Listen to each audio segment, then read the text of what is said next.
The bond market just told you everything you need to know about where interest rates are going. And if you were hoping for rate cuts, if you were counting on mortgage relief, if you were planning your financial life around the expectation that borrowing costs would come down this year, you need to hear what the bond market said on Monday.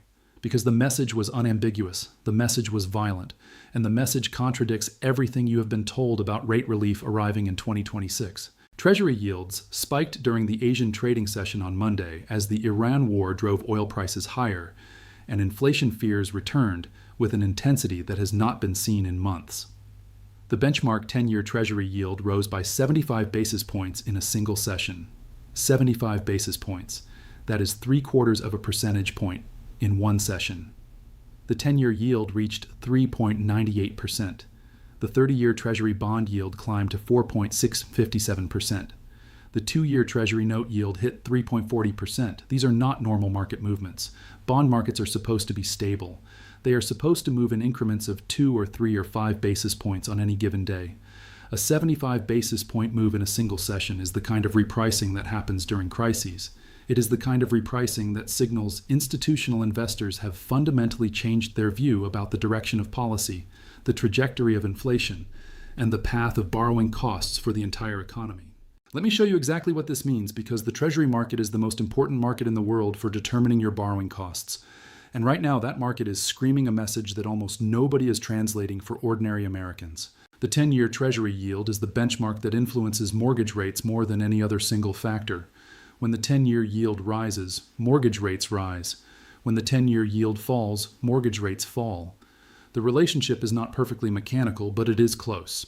A 75 basis point spike in the 10-year yield translates into meaningful increases in what you pay for a home loan.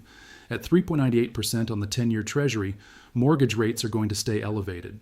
The 6.5% 30-year mortgage rate that has been crushing affordability is not coming down anytime soon. If anything, it is going up. The bond market is pricing in higher yields, which means higher mortgage rates, which means the housing market remains frozen for anyone who does not already own a home at a low rate. The 30-year Treasury yield at 4.657% tells you about long-term inflation expectations. When long-term yields rise, it signals that investors expect inflation to persist for years. They are demanding higher compensation for lending money over 3 decades because they believe their purchasing power will be eroded by rising prices. A 30-year yield pushing toward 5% is a market that sees inflation as a structural problem, not a temporary blip. The 2-year Treasury yield at 3.40% tells you about near-term Fed policy expectations. The 2-year yield closely tracks where the market expects the Fed funds rate to be over the next 2 years.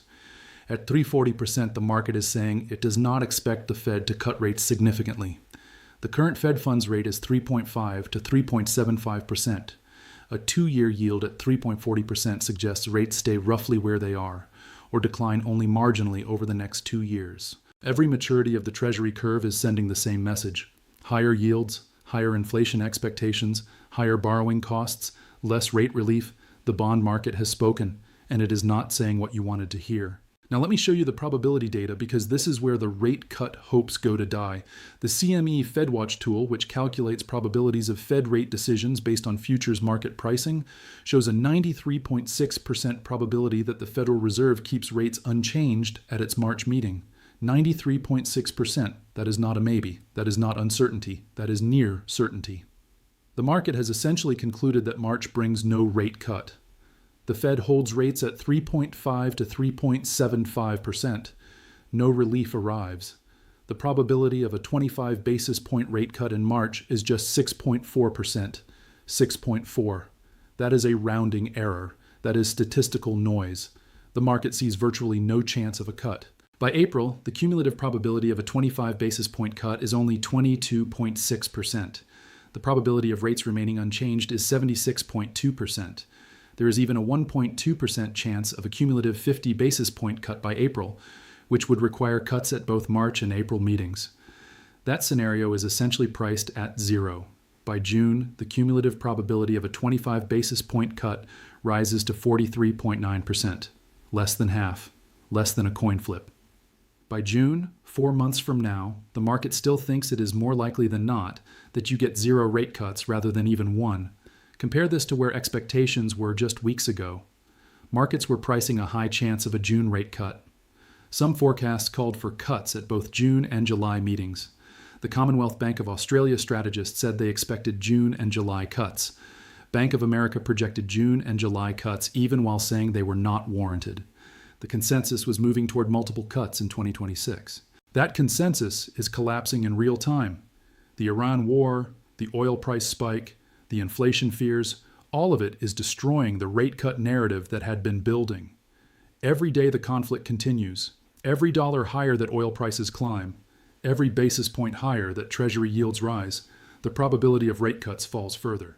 Now let me show you why oil prices are the transmission mechanism that links a war in the Middle East to the interest rate you pay on your mortgage.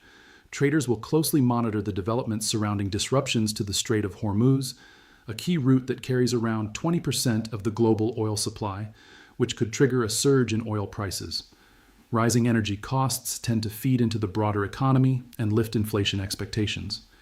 This, in turn, might reinforce the Federal Reserve to adopt a more hawkish stance and keep interest rates higher for longer. Let me translate that into plain language because the chain of causation matters. Step 1. The Strait of Hormuz is disrupted. Tankers are spooked. Oil shipments slow or stop. 20% of global supply is threatened. Step 2. Oil prices spike. We saw oil briefly cross $80 on Sunday. It settled near $76 but remains 7% above last week. Further disruption would push prices toward $100 or higher. Step 3. Higher oil prices feed into the broader economy. Transportation costs rise. Manufacturing costs rise. Heating costs rise. Everything that requires energy to produce or move becomes more expensive. Step 4. Inflation expectations lift.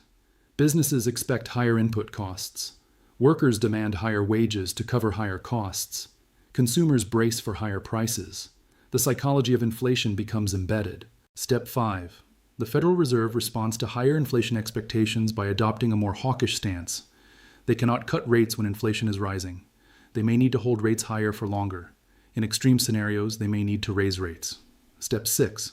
Higher Fed rates mean higher Treasury yields. The bond market prices in the Fed's hawkish stance. The 10-year yield rises. The 30-year yield rises. The 2-year yield rises. Every point on the curve adjusts upward. Step 7. Higher Treasury yields mean higher borrowing costs for you. Mortgage rates rise. Credit card rates stay elevated. Auto loan rates stay elevated. Business borrowing costs stay elevated. The entire economy faces higher financing costs. This chain of causation runs from a war in the Middle East, through global oil markets, through inflation expectations, through Federal Reserve policy, through Treasury yields, directly into your wallet. It is not abstract. It is not theoretical. It is the mechanism by which geopolitical events determine what you pay for your house. And right now, that mechanism is running in the wrong direction for anyone hoping for rate relief. Now let me show you what the Federal Reserve's dual mandate means in this context, because the Fed is facing an impossible trade-off. The Federal Reserve has two mandates given to it by Congress: price stability and maximum employment. Price stability means keeping inflation at approximately 2% annually. Maximum employment means keeping unemployment low and the labor market healthy. When prices are rising too quickly and inflation is above the Fed's 2% target, it raises interest rates, increasing borrowing costs throughout the economy. Higher rates reduce demand. Reduced demand brings prices down. This is the standard inflation-fighting playbook. But higher rates also slow economic activity. They reduce hiring. They increase unemployment. They can tip the economy into recession if applied too aggressively.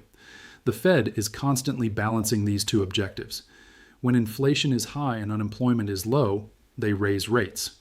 When inflation is low and unemployment is high, they cut rates. The current situation is the worst possible scenario for the Fed. Inflation is elevated at 3% on the core PCE measure, well above the 2% target. The labor market is stable with unemployment at 4.3%, not showing the weakness that would justify rate cuts. And now an oil shock from the Iran war threatens to push inflation even higher while potentially damaging economic growth. If the Fed cuts rates to support the economy, inflation rises further. The 3% reading becomes 3.5 or 4%. The supply shock from oil combines with demand-side stimulus from lower rates. The inflation problem gets worse. If the Fed raises rates to fight inflation, the economy slows. The already fragile consumer weakens further. Businesses facing higher energy costs also face higher borrowing costs.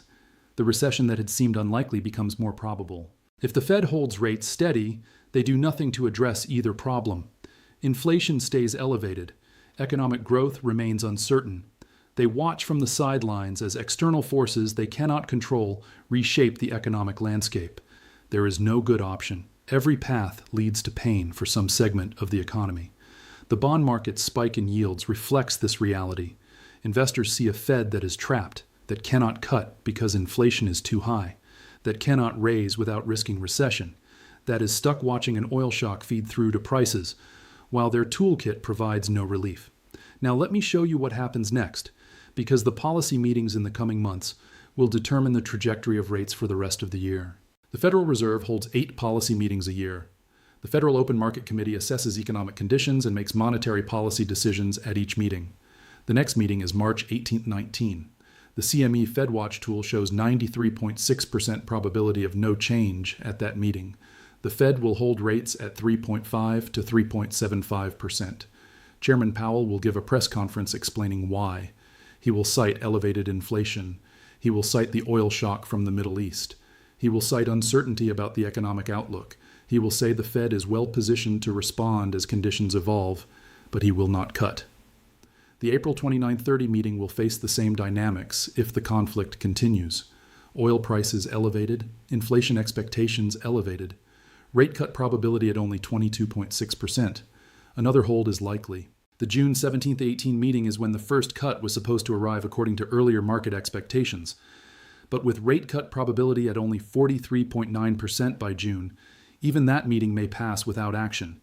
If the Iran war extends, if oil prices remain elevated, if inflation continues running above target, June comes and goes with rates unchanged. July, August, September. The entire year could pass without a single rate cut if the inflationary forces from oil persist. The 2 cuts that traders were pricing before the weekend could become 0 cuts by year-end. JP Morgan already said no cuts until 2027. Macquarie said hikes by late 2026.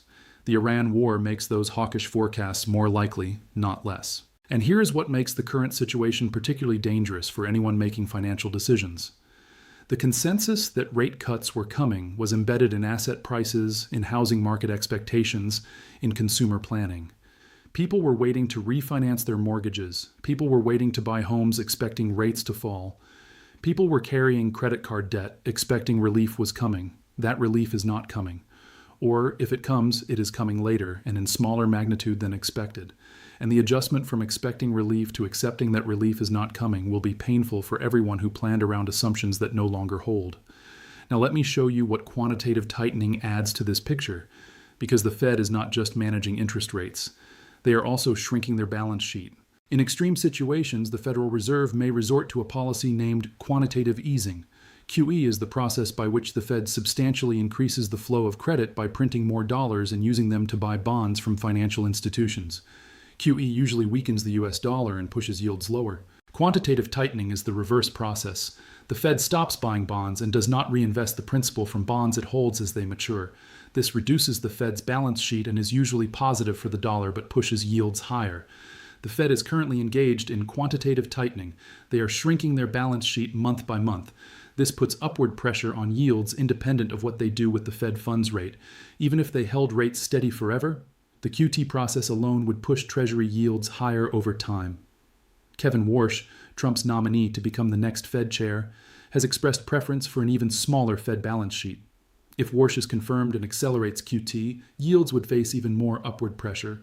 The combination of holding rates steady while shrinking the balance sheet faster would push borrowing costs higher even without explicit rate hikes. This is another dimension of the higher for longer thesis that the bond market is pricing. It is not just about the Fed funds rate. It is about the entire posture of monetary policy, including balance sheet management, being calibrated to fight inflation rather than stimulate the economy. And that posture means higher yields, higher mortgage rates, higher borrowing costs across the board. Now let me bring all of this down to what it means for your money, because the abstract discussion of basis points and policy tools becomes very concrete when it affects your household finances. If you have a mortgage at a variable rate, or if you are planning to buy a home, Treasury yields at these levels mean mortgage rates stay elevated. The 6.5% 30-year fixed rate that has been crushing affordability is not coming down.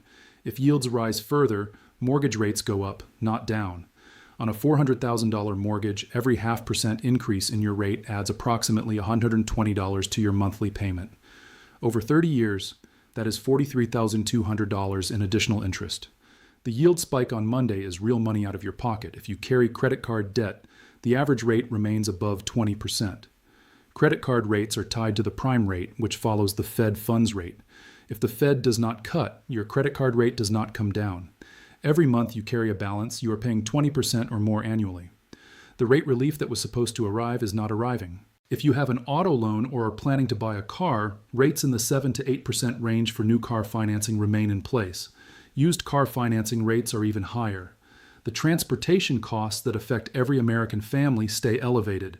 And if oil prices spike further from the Iran war, gasoline costs pile on top of the already high financing costs. If you are a business owner who needs to borrow, your borrowing costs stay elevated. Expansion plans that would have made sense at lower rates become marginal or unprofitable at current rates. Hiring decisions get delayed, investment gets postponed. The economic activity that rate cuts were supposed to stimulate does not materialize. If you hold bonds in your portfolio, the Monday yield spike means bond prices fell. Bond prices move inversely to yields. When yields rose 75 basis points, bond prices dropped. If you own bond funds, the net asset value declined. This is the risk of holding bonds in a rising rate environment. And the environment is rising, not falling, contrary to what many expected. If you hold cash savings, elevated rates are actually beneficial. Savings accounts and money market funds continue paying 4 to 4.5%. That is a real return above the 3% inflation rate. But this benefit comes with a cost. The same high rates that benefit your savings account damage the housing market, squeeze borrowers, and slow economic activity. The elevated rate environment is not free. Now let me show you the inflation transmission mechanism in more detail, because understanding how oil prices feed through to consumer prices helps you prepare for what is coming. Oil prices affect the economy through multiple channels. The most direct is gasoline. When crude prices rise, pump prices follow within days. American households that drive, which is most American households, feel the impact immediately in their transportation budgets, but gasoline is just the beginning. Diesel fuel powers the trucks that move virtually every product in the American economy. When diesel prices rise, shipping costs rise. When shipping costs rise, prices rise for everything that gets shipped, which is everything. Your groceries, your clothing, your electronics, your furniture. Every item on every shelf in every store arrived on a diesel-powered truck. Jet fuel prices rise with crude.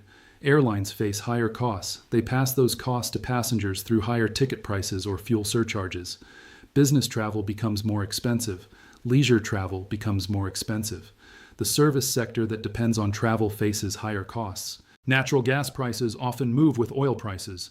Manufacturing that depends on natural gas faces higher input costs. Heating costs for homes and businesses rise. Electricity generation that relies on natural gas becomes more expensive, which raises electricity rates.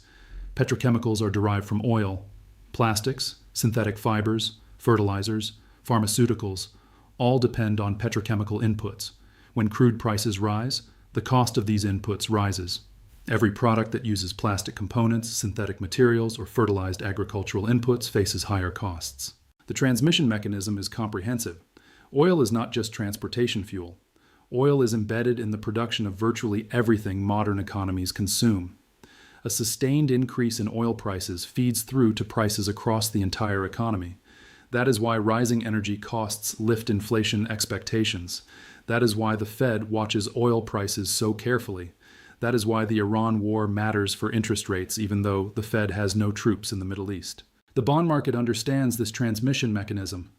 That is why yields spiked on Monday. Traders see oil prices rising. They see the Strait of Hormuz threatened.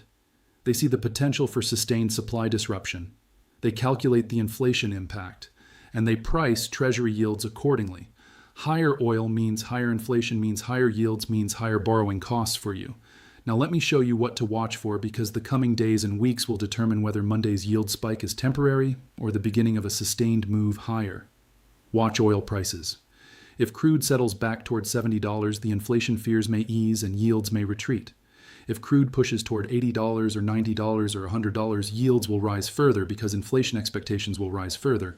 Watch the Strait of Hormuz. If tanker traffic resumes, if shipping normalizes, if the supply disruption proves temporary, oil prices will stabilize. If the strait remains restricted, if tankers stay spooked, if supply disruption extends for weeks, oil prices will rise and yields will rise with them. Watch the Iran conflict. If de-escalation occurs, if the fighting stops, if a path to resolution emerges, risk premium comes out of oil prices and yields retreat.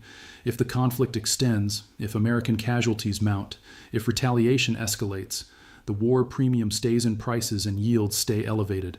Watch the Fed commentary. Fed officials will speak in the coming days and weeks. They will address the oil situation. They will address inflation expectations. They will signal whether the hawkish stance is intensifying or whether they see the shock as temporary. Their words will move yields. Watch the inflation data. The February data releases will show whether the oil shock is already feeding through to consumer prices. Hot inflation readings will push yields higher. Cooler readings might provide relief. The data determines the narrative. The 75 basis point spike on Monday was violent. But it may not be the end. If the conditions that caused the spike persist, yields continue rising. If those conditions ease, yields retreat. The direction depends on developments that are impossible to predict with certainty. What is certain is that the bond market has spoken. The message is higher yields, higher inflation expectations, higher borrowing costs, and less rate relief than anyone was expecting just days ago. The 93.6% probability of rates unchanged in March is not a guess.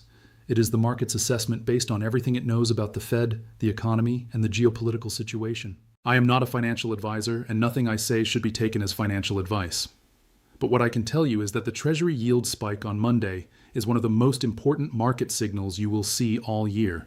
It is the bond market telling you that rate cuts are dying, that inflation fears are back, that the Iran war is not just a distant conflict, but a direct determinant of what you pay to borrow money. The 10-year yield at 3.98% means mortgage rates stay elevated. The 30-year yield at 4.657% means long-term inflation expectations are rising. The 2-year yield at 3.40% means the market sees short-term rates staying high. Every point on the curve sends the same message: higher for longer, not rate cuts arriving to save the day. The CME FedWatch probabilities make it explicit. 93.6% chance of no cut in March, 76.2% chance of no cut by April, only 43.9% chance of even one cut by June. The rate relief that was supposed to provide breathing room for American households is not coming on schedule. It may not be coming at all this year if the conflict extends and oil prices stay elevated. Subscribe to Market Acme right now and join our WhatsApp community for real-time updates because Treasury yields are moving by the session. Oil prices are moving by the hour. Fed probabilities are repricing daily, and the borrowing costs that determine your mortgage payment, your credit card rate, your car loan, your business financing, all of it is being set in real time by market forces that most people do not understand until the bill arrives. I am Kenzo John. I am not a financial advisor. This is Market Acme. And I will keep showing you what the bond market is actually saying, what the yield movements actually mean, and what the gap between the rate cuts you expected and the rate trajectory that is materializing tells you about the forces reshaping your financial life. The bond market spoke on Monday. Treasury yields spiked 75 basis points. The message was clear. Inflation fears are back. Rate cuts are dying. Borrowing costs stay high.